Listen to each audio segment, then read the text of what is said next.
I'm back. I know it's been a while since the last video, but editing and playing a plus 20-year-old video game until 2 AM with a baby that wakes up at 5 or 6 AM is not a cocktail that mixes very well. So I have some serious sleep to catch up on.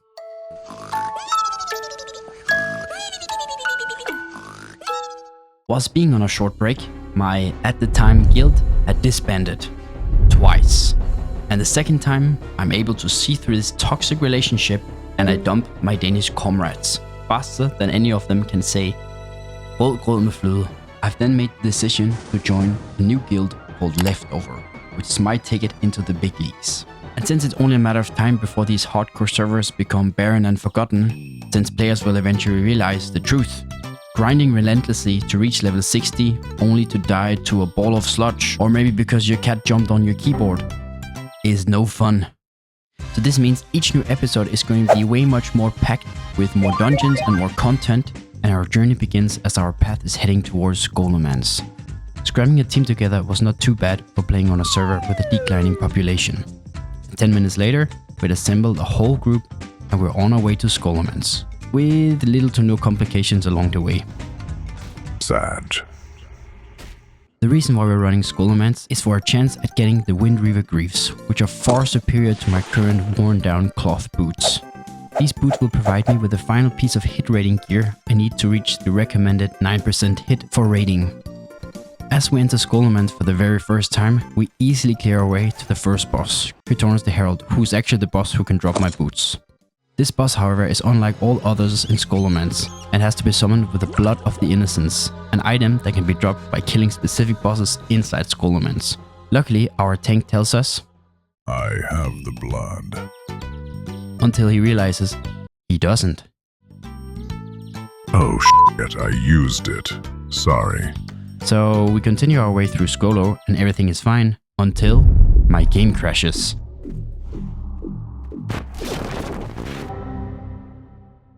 And this is not because Blizzard is a small indie company. The reason is much, much dumber than you could possibly imagine. At the time of recording, my setup was like this. I was lying in the bed and had connected an external hard drive to my computer with World of Warcraft stored on it. And it turns out I accidentally pulled out the cable while still being in the game. Hopefully that will be the first and last time something like this happens. Luckily, when I log back in, I'm still alive. We proceed down to the catacombs of Golomance and prepare to face the first boss, Rattlegore, who is infamous for one-shotting hardcore players. Ooh, this is... keep away from me. Ooh, shit! Cooks up. Nah. In fact, more people have died to a single swing from Rattlegore than there are normal, well-adjusted people who still play World of Warcraft. There's literally only one, and that's this guy. So here we go. Kill at first right.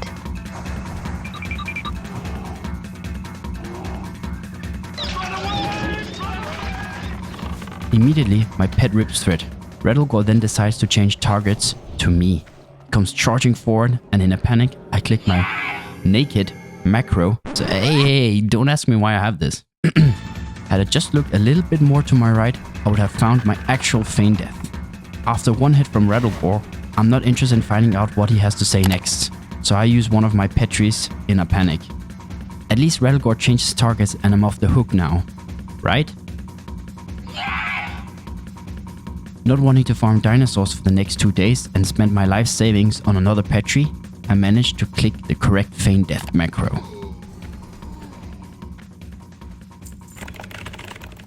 Oh my god! You used Petre. Our tank is baffled that I had to use a petri, even though Rattlegore charged me twice. We take down a budget-looking Kel'Thuzad and move problem-free towards the next boss. And just when everything seems fine, it happens again. You are so freaking stupid. Ooh. I'm telling you, there is no feeling like waiting for the blue loading screen to pass while praying that your hardcore character hasn't died. Why does it take so damn long?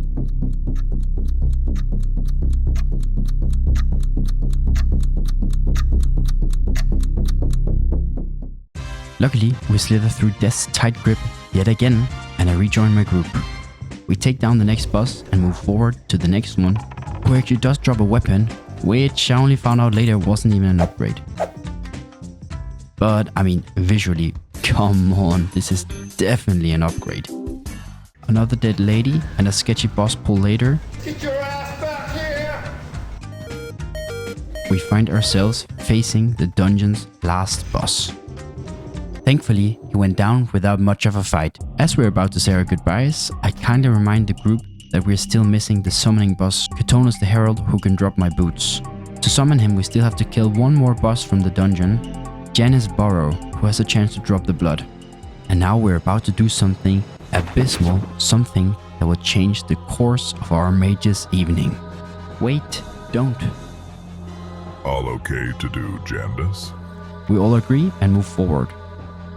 A little side note, inside Skullman's there are undead mobs that leave behind a green toxic fog after dying. And as any Warcraft player knows, classic mechanics aren't more advanced than don't stand in the fire, or in this case, don't stand in the highly deadness poisonous clouds. With that being said, roll the clip.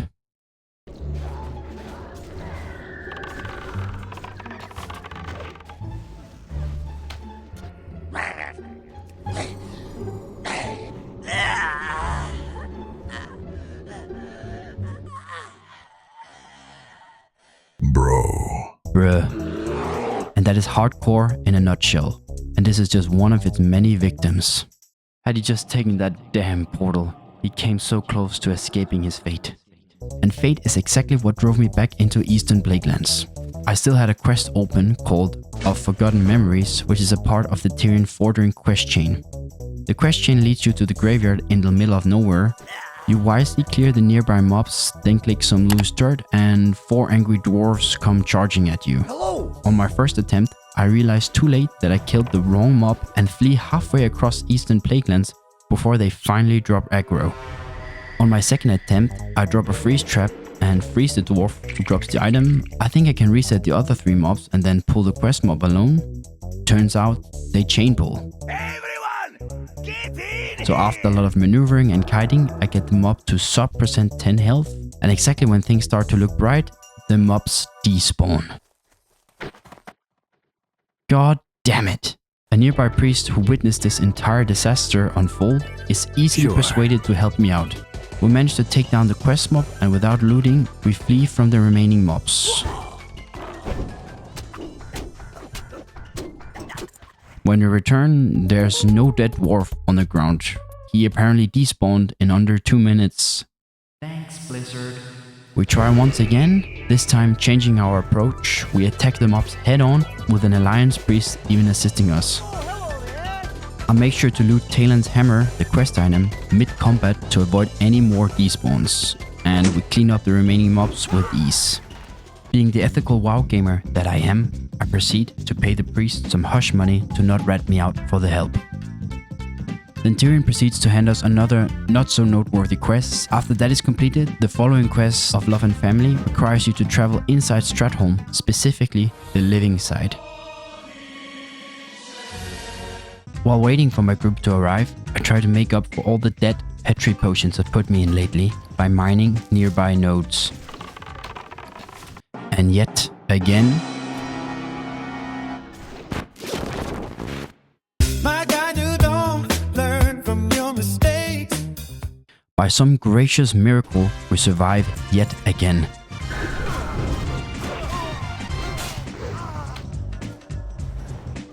We loot the painting to complete our quest and even get a lucky upgrade from the last boss. This is my new personality now. We travel back to our old pal Tyrion, who tells us to speak to an old hag of a gnome. Get it? Cause her name is... yeah, forget it. She then sends us on a journey to the far northern reaches of the Eastern Blakelands, to a lone embattled fortress known as Hearthglen. We are to meet Talon Fordring, Greetings. a once great paladin whose path has been twisted by the Scarlet Crusade. If we're able to reach him and earn his trust, he will set us upon a final quest that rewards us with our pre-best in slot necklace. Only we'll be doing this while wearing a disguise. which last a brief 30 minutes. And did I mention Hearthglen is full of elite mobs that will kill you instantly if you break your disguise, which you can very easily do, by the way. But we managed to weasel our way to Talon. When we turn in the quest, his comrades are just as shocked as I am by his betrayal. What the? Sir? High Lord Fordring, are you alright? As he viciously cuts down his former colleagues, I merely stand by and watch the horror unfold. Even though later he does try to persuade me to take off my disguise. Brother, you got me effed up thinking I'm doing that on my hardcore character. As we move down, I realized my biggest issue with the quest is that Talon goes so far out of his way to cut down his former friends that this quest is taking way longer than expected.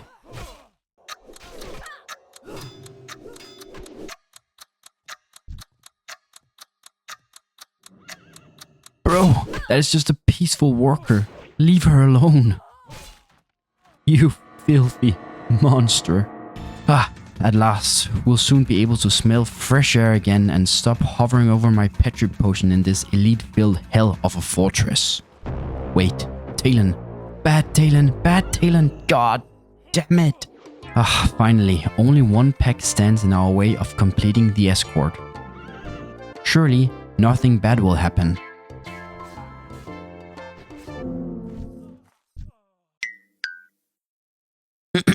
What? Did he just die? After having a little chit-chat with a hardcore veteran, he confirms that Talon should normally always use Lay on Hands, which would have fully restored Talon's health and prevented his death. However, because this godforsaken game was coded in 2004, some of these mechanics are not entirely foolproof. Here we go again. It's payback time.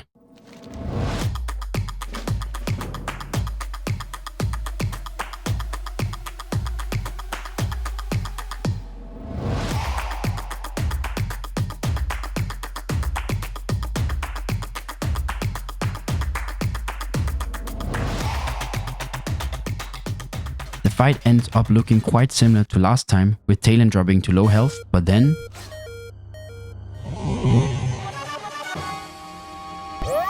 It's a whole lot easier when the mechanics work as intended. As we're making it to the forest edge, we're told we cannot make it to the forest edge. And long story short, our homeboy Talon dies once again. But this time, it's on purpose though. Soon enough, Tyrion rides in on his stallion and just like father and son, delivers a nice ass whooping.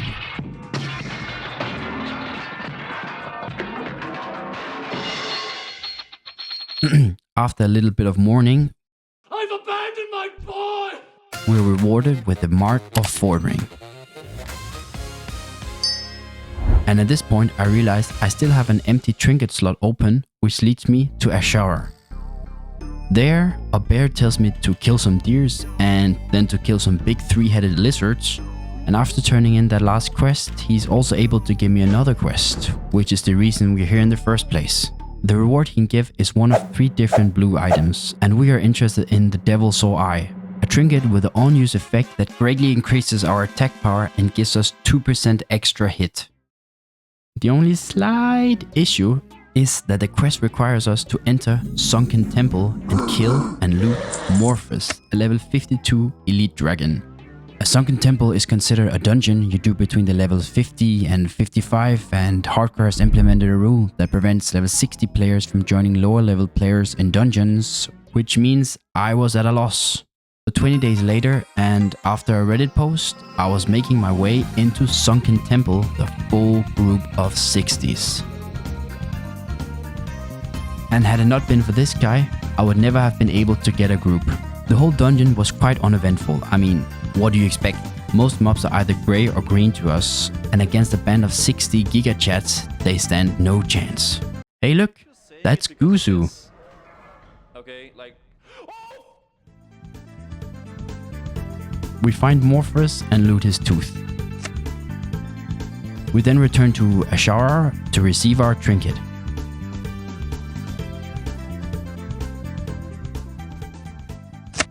At this point, the only real big item that needed to be changed was my boots. After running Skullman's multiple days in a row at midnight to get them, I decided to cop out and buy some from the auction house.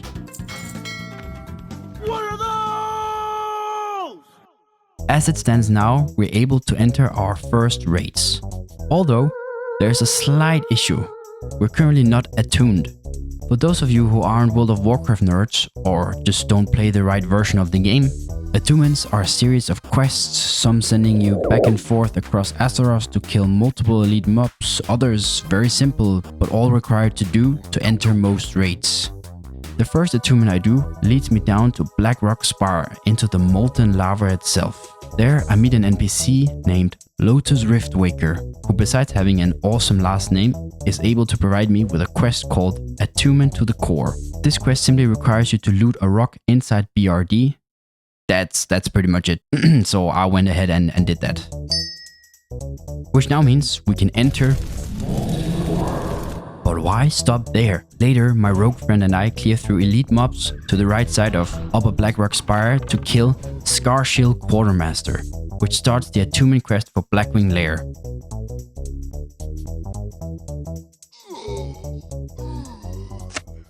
At the same time, we speak to Warlord Goretooth in the Badlands, who gives us the quest item Warlord Goretooth's Command, which is a part of the Onyxia attunement, which like the Black Hands quests also require us to enter UBRS. So we get a group. For the Blackwing Lair attunement, all you have to do after killing the final boss, General Drakisath, is click the blue orb behind him, and turning in this quest allows us to enter BWL, better known as Blackwing Lair.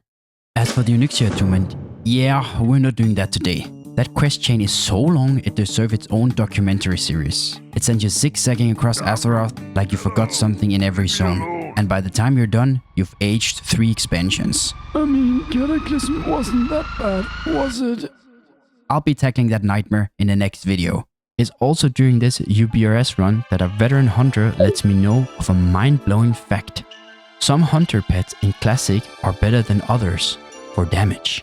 For some reason I didn't know this, and as everything in hardcore, everything needs to be min-maxed. He lets me know that the strongest PvE pets are raptors and cats. And a little known fact about me, I've always played a hunter, even on retail. And the most dopamine inducing thing for me was always hunting and collecting rare hunter pets. Being awake for hours or hunting for weeks straight, you name it. So this time, is no different. The coolest and most badass looking hunter pet I could find was Rakshiri, a level 57 saber cat, rare spawn that patrols around Frost Saber Rock in Winterspring. And on the forums, some people have apparently spent multiple days trying to find this rare beauty, and that's exactly where I'm headed. So on the first day of searching for Rakshiri, my hunt is cut short due to the area being full of frost sabers in stealth, jumping on you when you least expect it. In a moment of panic, I accidentally click my Petri potion, since it's bound to the same key as another character I've been leveling, but that's all I'm going to say about that for now. So, it's official. With 1 Petri down, this pet is already the most expensive hunter pet on the server. And I haven't even gotten it yet. The next day I'm astonished by what appears on my route. Out in the open, there she is. As 3 tigers are already beating the living hell out of me, another one decides to join in on the fun. And then another one joins. Surely I'll use my feign death ability this time. Surely I won't make the same mistake. It's official. It's now the most expensive hunter pet in Azeroth. I do, however, make it out alive. I want to die. The road ahead isn't easy, killing countless tigers to push forward, and for a moment I think I've lost her. Either tamed or even worse, maybe somebody killed her. But there she is, once more. I finish killing off the saber tigers that are in my way, and once I have my eyes on the prize, I abandon my less cool tiger. I lay down a freezing trap and begin the tame.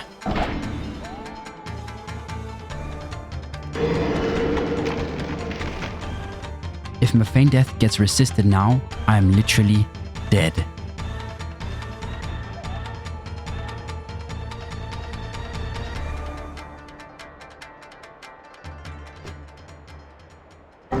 Oh god, the tame fails. I have to feign death. This tame is turning out to be quite the challenge. I tried chasing her down and just managed to pull her, but one of the stealth tigers joins in, forcing me to feign death once again. With no additional hunter pet to summon and 0 pet trees left, I decide to drop a freezing trap and tame a normal frost saber. This time, the tame doesn't fail. When I spot Rakshiri for the 3rd time now, I send my newly tamed frost saber straight to hell. This time, it has to work. She's finally mine.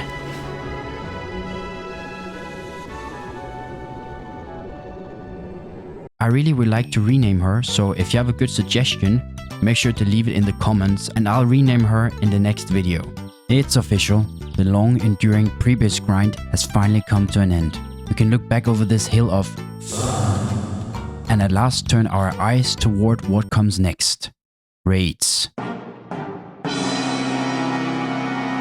I can say with absolute confidence, this journey has only just begun.